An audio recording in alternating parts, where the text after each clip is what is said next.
Harbinger, welcome to 69 Face of Rock. How are you guys doing today? Doing well. I do well. Excellent. Introduce yourself. Tell me what you do in the band. My name's Cyriis. I drum, make light of the situation. I yuck it up. Yeah, I'm Victor, and I play guitars. Excellent. So, what were the beginnings of Harbinger? Well,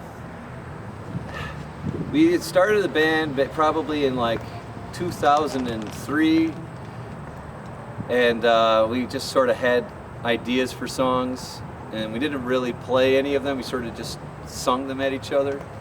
But then I think about 2005 is when we actually started playing with actually a band with my brother and our friend Matt on vocals. And then we didn't have a bass player until like much later, so, which was Doc. How would you describe the music you play? High octane, very intense, with new album stylings, heavy, but all of the things we do are rooted in rock, so it's hard rock.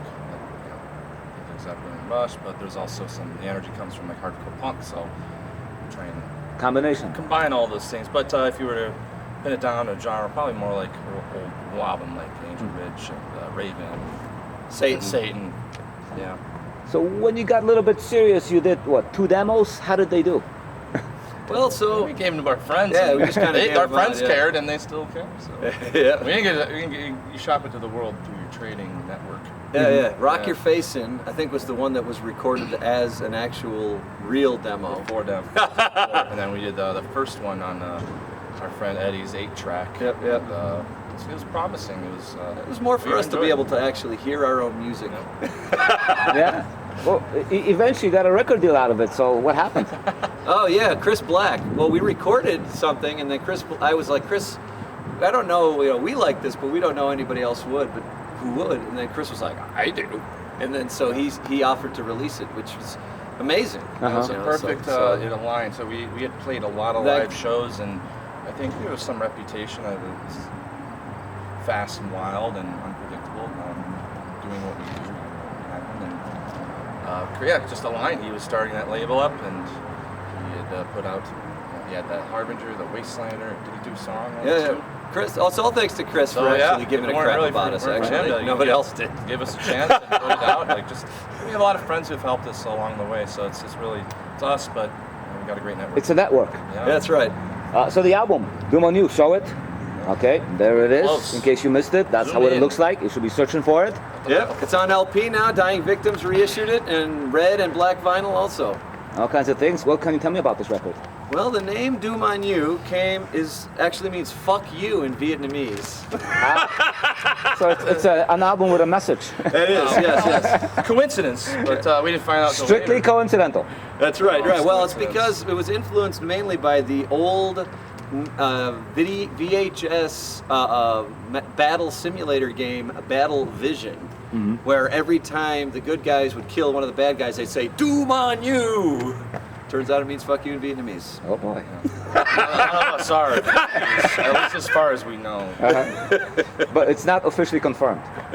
Oh, it's confirmed. It is confirmed. No. Yeah, our buddy Maseo was in the room when we thought about it. He was like, I'm pretty sure that means "fuck you" in Vietnamese. Let me call my Vietnamese buddy. Calls him up, and the guy was like, oh yeah. Yeah. So the album comes out, what happens? How did it do? I don't really know how well it did because we were not paying attention to anything like that. So Chris Black said it did okay. Yeah, so I think all the copies I found it. got sold. Yeah, you found Can it. you have that? Yeah, we don't have any more copies of it. So. Yeah. No, this is good. It's mostly between our friend group locally, Lansing and now Detroit. So we made the people happy. It seems like they really enjoyed it. We enjoy it. I love how it sounds, and we got it. Our friends remember us. That's all that matters. That's right. Also, around the same time, the band kind of broke up. How come? Oh, well, the thing is, when you're doing a lot of stuff, it can be hard to stay on point and focus, right? And I know for myself, I can't speak for everybody, but it was hard for me to manage going to school and working full time and playing in bands and helping my family do stuff.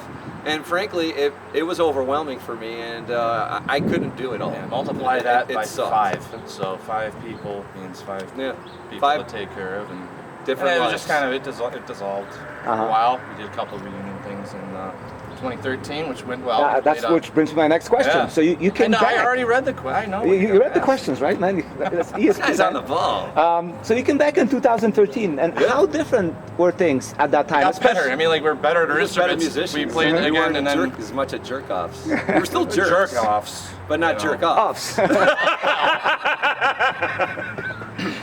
Yeah, our buddy Mike Tuff was playing guitar with us, and then we did that one song, Iron Acid Rulers, Witch. with Zool. We split with Zool, our Temple of buddies.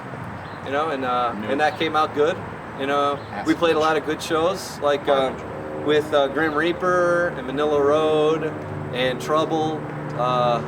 It was awesome, man. We had It was a couple it was nice to play well, actually, because back when we first started the band, we were partying all the time. We didn't really practice a whole lot. We were like, let's play a set a couple times and get wasted and watch fucking we didn't have ridiculous we had movies. okay equipment too. So when you Didn't have any money, you'll so- learn. You have good equipment. No money, It crappy help you sound equipment. better. Then you feed off your own sound, and it just like it cascades. Yeah, So yeah. we have our own equipment. We have our own like recording stuff. So we want to do now. We It was can nice. accelerate the rate of any recording of any band that we're in. And when you came back, you did 2 singles in 2014, Yeah, 2015. we did that Iron Rulers split with Zool. I think we did. That's it. That's the only one. Well, we had the live, The that live live thing. thing, but Okay, that's pending. We did record the Ale Horn of Power. Ale Horn yeah. of Power Fest. So That was it's pending. We're sitting. It's 10 years, but we'll get around. It's out there. Yeah. So by 2016, once again, the band breaks up. What's the reason this time? Same thing. I Same think. thing. Yeah, Yeah, I busy- mean, just busy get guys. so busy, Uh-huh. you know, like, and it's tough. It's tough to manage things. I think I know it anybody is. who lives in this world and lives a life where they're doing things will recognize that it can get out of control. It always gets out of control. Now, your recent reformation happened last year. Again, how different are things now? Randy just asked us. Yeah, and, it's just- he just- Randy was like, "Hey, you guys wanna said, "You play?" guys want to play?" And We were like, said, "Yeah." why the hell not? We'll do it for Randy. So Randy's all behind it. Oh yeah, Randy's the puppeteer. I was gonna say, In fact, you know, like I think I tripped over the string as I was coming up here. You might have. I'm not even gonna tell you Randy where rules, man. where the string is affixed. It's back there. So I guess the big question is, why is this band keep coming back? I don't know. Can't kill. I don't We're like know, a man. bad penny. We always turn Yeah, up. we're at the bottom of everyone's barrel. So that barrel comes up, and they're like, "Oh, hey, Hey, there they are." can't shut us down. You like- can't stuff us out. 50 years from like a wheelchair reunion. Yeah, man. I like that. Yeah, we could be like Well- in Snake Eater, Lorenzo Lamas in a wheelchair race Prepare for at the top of the building. Prepare for the potential song, "Rock Until You Cannot." Yeah, Rock until you cannot. I yeah, like we that. do. We are actually working on that. Copyright.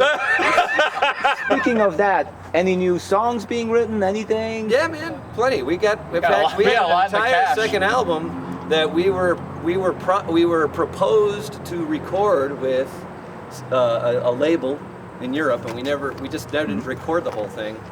All the songs exist. We just didn't record them. I don't know if it'll be Harbinger, but we will be recording them in one way, either prelude to Ruiz or something new that Matt and Sean and I might do, you know, and you know, they're out there.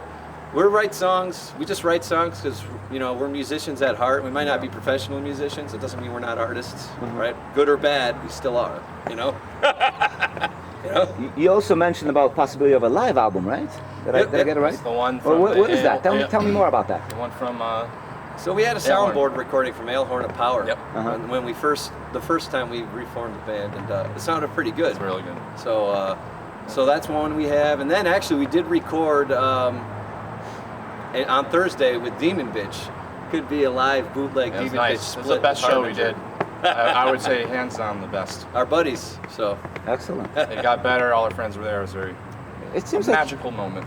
you guys just have fun, man. yeah. Well, Right? Might as well. I What's don't left? understand, I don't understand the mentality of guys that get together and then you work. You already work, and then you got to do this in your time, your free time, and then that's work, and you don't really hang out or do anything. So it's a big part of it.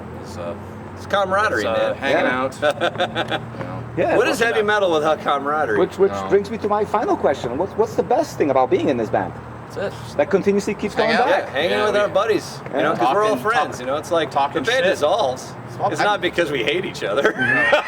You know. No, we've always been friends, so there's never been any weirdness there. It's just hanging out, talking shit, Hey, going it's- to shows, listening sharing new finds, you know, sharing music, playing music, even if we never complete it. It's get good ideas to keep us going. Beautiful. It's basically like, hey, you want to rock again? Hey, yeah, why not? As far as I'm concerned, you know, the enthusiasm hasn't died yet. I don't feel like it's going to die anytime soon. They'll have to kill us. Someone will. Challengers, it's all right. Put the gun in my head, pull the trigger, it's fine. Thank you. I'll throw the gun. Good luck with everything, guys. Yeah, man. Thanks, Mark. Thanks, Mark. Thanks for your time.